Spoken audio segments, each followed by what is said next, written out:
Hi friends, എല്ലാ കൂട്ടുകാർക്കും പുതിയൊരു റിവ്യൂയിലേക്ക് സ്വാഗതം. അങ്ങനെ രാധികാമ്മ കാണാൻ വേണ്ടിയിട്ട് സുവർണ്ണ വന്നിരിക്കുക കേട്ടോ. സുവർണ്ണ പറയുന്നുണ്ട്, രാധികാമ്മ എന്നാൽ മാഡം ഭയങ്കര തെറ്റായിട്ടൊരു മാർഗ്ഗമാണ് സ്വീകരിച്ചത്.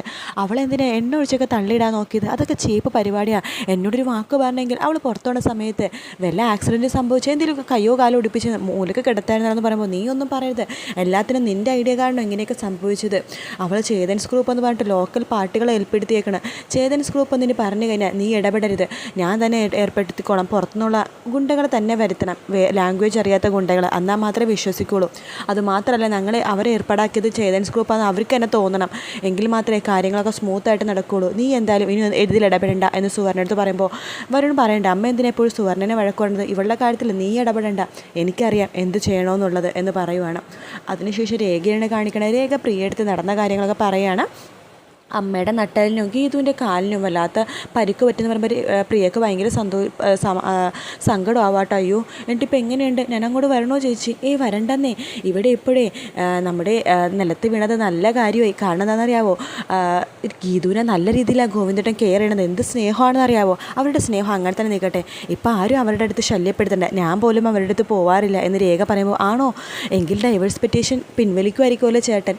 അങ്ങനെയൊക്കെ ചാൻസ് ഉണ്ട് എന്ന് രേഖ പറയുവാണ്. എങ്കിൽ കുഴപ്പമില്ല എന്നൊക്കെ പറയുന്നുണ്ട്.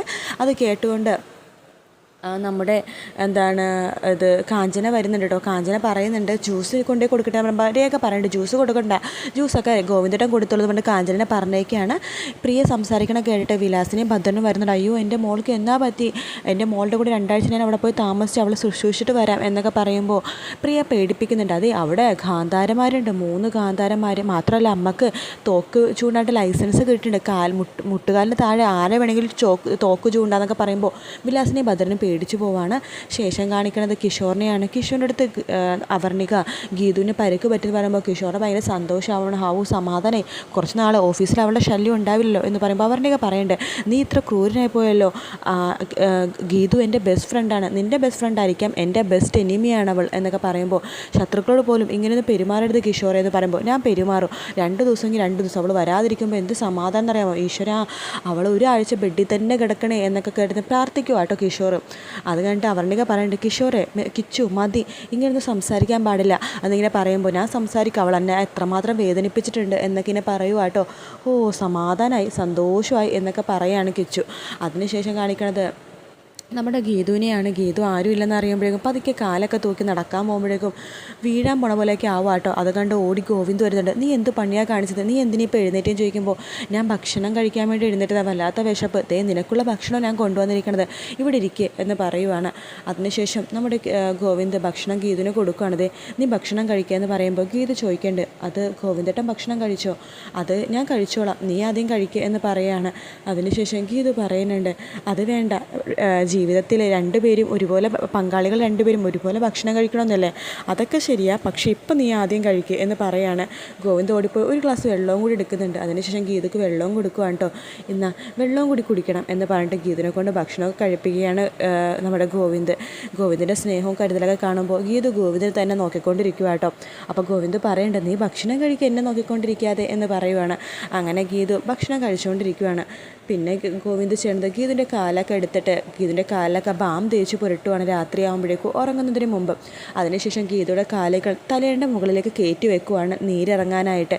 തലേണയൊക്കെ നടുക്ക് വെച്ചതിന് ശേഷം ഗോവിന്ദ് കിടക്കുവാണ്. ഗോവിന്ദ് കിടന്ന് ഉറങ്ങുമ്പോഴും ഗീതു നോക്കിക്കൊണ്ടിരിക്കണം ഗോവിന്ദിനെ തന്നെയാണ് കേട്ടോ.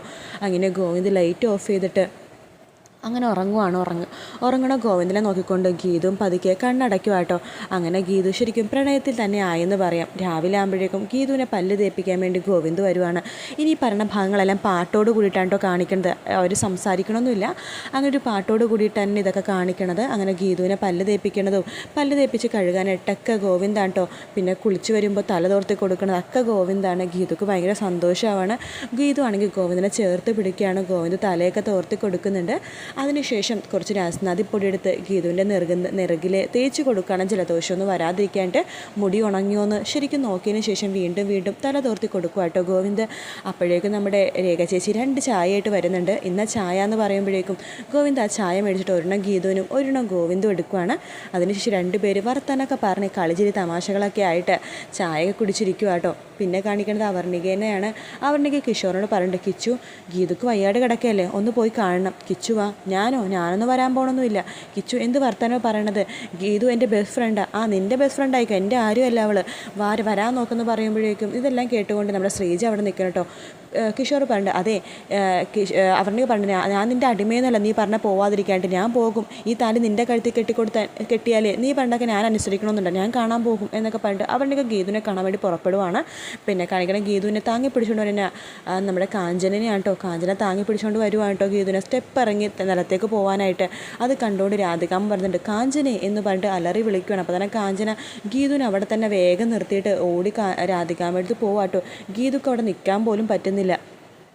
കാരണം പെട്ടെന്ന് അവിടെ നിർത്തിയതുകൊണ്ട് ഗീതുവിൻ്റെ ബാലൻസൊക്കെ തെറ്റിപ്പോവാണ്. ഗീത അവിടെ സ്റ്റെപ്പിൻ്റെ അവിടെ പൈപ്പിൽ പിടിച്ച് നിൽക്കുവാണ്. ആ സമയത്ത് രാധികാൻ പറഞ്ഞിട്ട്, നീ എൻ്റെ കാര്യങ്ങൾ നോക്കിയാൽ മതി, അവളുടെ കാര്യങ്ങൾ ഒറ്റയ്ക്ക് നോക്കിക്കോളും എന്ന് പറയുകയാണ്. ശരി അമ്മേ, ശരി ആൻറ്റി എന്ന് പറഞ്ഞിട്ട് നമ്മുടെ കാഞ്ചന പിടിച്ചുകൊണ്ടിരിക്കണം. ആ സമയത്ത് ഗീതു വീഴാൻ പോകുമ്പോഴേക്കും ഗോവിന്ദ് ഓടി വന്ന് ഗീതുവിനെ പിടിക്കുക കേട്ടോ. അത് കണ്ട് രാധികാമ്മ കണ്ണ് മിഴിച്ചിങ്ങനെ നിൽക്കുകയാണ്. ഗീതുവിനോട് പറയുന്നുണ്ട് ഗോവിന്ദ്, നിനക്കിപ്പോൾ എവിടെയാണ് പോകേണ്ടത്? എന്നെ വിളിച്ചാൽ പോരെ, നിന്നെ താങ്ങി പിടിക്കാൻ ഞാനില്ലേ, അല്ലെങ്കിലും എനിക്ക് കണ്ണേട്ടൻ താങ്ങി പിടിക്കണത് തന്നെയാണ് ഇഷ്ടം എന്നൊക്കെ പറയാം കേട്ടോ ഗീതു. അതിനുശേഷം ഗീതുവിനെ പിടിച്ച് ഗോവിന്ദ് നിലത്തേക്ക് ഇറക്കാൻ പോവുക. ഗീത ചോദിക്കണം, നിനക്ക് എവിടെയാണ് പോകേണ്ടത്? എനിക്ക് നിലത്തൊന്ന് ഇറങ്ങിയിരിക്കണം ഗോവിന്ദ് കണ്ണേട്ടാന്ന് പറയുമ്പോൾ, ശരി ഞാൻ കൊണ്ടുപോകാം എന്ന് പറയുമ്പോൾ ഗീതു ശരിക്കും ഗോവിന്ദനെ കെട്ടിപ്പിടിക്കുക കേട്ടോ. ഇതെല്ലാം കണ്ടുകൊണ്ട് രാധികാമ്മക്ക് ആകെ ദേഷ്യം വരുവാണ്. കാഞ്ചന രാധികാമ്മ പറഞ്ഞിട്ട്, കൈവിട്ട് പോയി രാധികാമ്മയെ, കൈവിട്ട് പോയി എന്ന് പറയുമ്പോൾ ഗീതു ശരിക്കും ഗോവിന്ദനെ കെട്ടിപ്പിടിച്ചിരിക്കുന്ന ഭാഗത്തോട് കൂടിയിട്ടാണ് എപ്പിസോഡ് തീരുന്നത്. വീഡിയോ ഇഷ്ടപ്പെട്ടെങ്കിൽ ലൈക്ക് ചെയ്യുക, സബ്സ്ക്രൈബ് ചെയ്യുക. മറ്റൊരു വീട്ടിൽ കാണാം. Bye bye.